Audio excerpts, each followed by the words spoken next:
শহীদদের ঘটনার সাথে যারা সম্পৃক্ত, তাদেরকে যারা হত্যা করেছে, তাদের বিচারের আওতায় নিয়ে আসার জন্য এতটুকু বোঝা কি যথেষ্ট নয়? 2024 সালের জুলাই আগস্টের গণঅভ্যুত্থানে তার কিছু আগে আমাদের বাংলাদেশে প্রকৌশল বিশ্ববিদ্যালয়ের শহীদ আবরারের মতো একটা মেধাবী ছাত্রকে যারা হত্যা করেছে, তারাই আসলে সেদিনের বুদ্ধিজীবী হত্যার ঘটনার সাথে সম্পৃক্ত।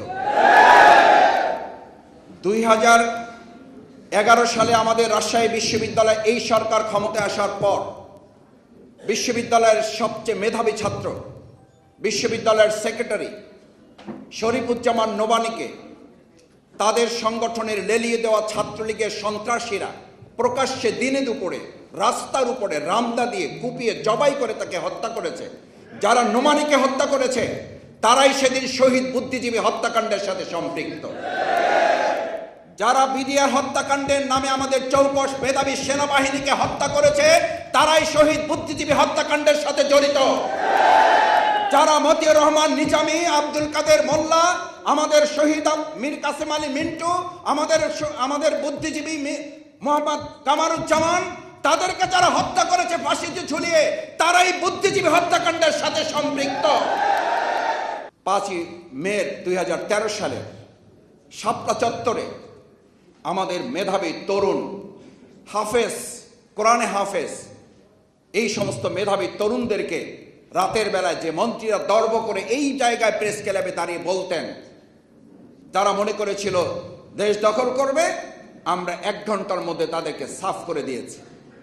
এই 1 ঘন্টার মধ্যে যারা আমাদের মেধাবী তরুণ হাফেজ কর্মীদেরকে শেষ করে সাফ করে দিয়েছে, ঘোষণা দিয়েছে, তারাই সেদিন এই বাংলাদেশকে অন্য একটা রাষ্ট্রের সেবাদাসে পরিণত করার জন্য, স্বাধীন হলেও যেন একটা পঙ্গু রাষ্ট্র হয়, একটা অটিস্টিক স্টেট হয়, একটা প্রতিবন্ধী রাষ্ট্র যেন এটা হয়, তার অংশ হিসাবে সেদিন আমাদের বুদ্ধিজীবীদেরকে হত্যা করেছে যারা, তারাই শাপলা চত্বরে মেধাবী আলেমদেরকে হত্যা করে বাংলাদেশকে পঙ্গু রাষ্ট্র করার চিন্তা করেছিল।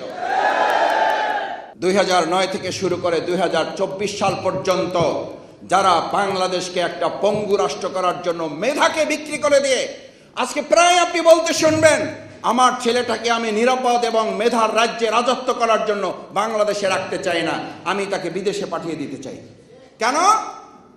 বাংলাদেশের সেই 15 বছরের আওয়ামী ফ্যাসিস্ট খুনি মেধাহীন একটা সরকার, কোটার সরকার, তার মূল পরিকল্পনায় ছিল বাংলাদেশকে মেধাহীন করে এটার মাথাকে নুয়ে দিয়ে সেবাদাস এবং অঙ্গরাজ্যে পরিণত করার জন্য মেধাহীন একটা রাষ্ট্র করতে চেয়েছে।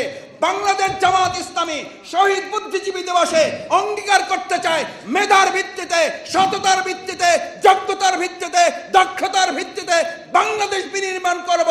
জুলাই আগস্টের অভ্যুত্থানকে সামনে রেখে মেধাবী তরুণ শিক্ষার্থীরা বিজয় এনে দিয়েছে, এবার চূড়ান্ত বিজয় আমরা নিয়ে আসার জন্য বাস করার সিদ্ধান্ত নেব। আমাদের শহীদ বুদ্ধিজীবীরা যে সুন্দর বাংলাদেশ রেখে গেছেন, আমাদের বুদ্ধিজীবীদের কাজে লাগিয়ে যারা আজকে এই রাষ্ট্র পরিচালনা করছেন এবং আমাদের বুদ্ধিজীবীরা যারা এখন আছেন, তাদের মূল্যায়ন করার মধ্য দিয়ে সরকার তাদের পদলোহন করা লোকদেরকে জায়গা দিয়ে, আর যারা বুদ্ধি ছিল, মেধা ছিল, সততা ছিল, যোগ্যতা ছিল, বঞ্চিত করা হয়েছে।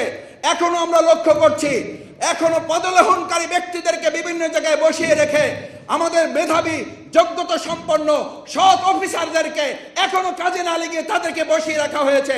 আজকের এই দিনে অন্তর্বর্তীকালীন সরকারের কাছে আহ্বান জানাতে চাই, সৎ, যোগ্য, দক্ষ, মেধাবী, দেশপ্রেমিক অফিসারদেরকে অতি সত্বর দোষরদেরকে সরিয়ে তাদেরকে বসিয়ে দেওয়ার ব্যবস্থা করতে হবে। শহীদ বুদ্ধিজীবী দিবসের আজকের সবচেয়ে বড় আহ্বান হবে এটা, যে আমাদের সেই সমস্ত সৎ, দক্ষ, যোগ্য, মেধাবী অফিসারদের যাদেরকে বঞ্চিত করা হয়েছে, তাদেরকে বসিয়ে ওই শহীদদের রক্তের বদলা আজকে বাংলাদেশ যেন গ্রহণ করে।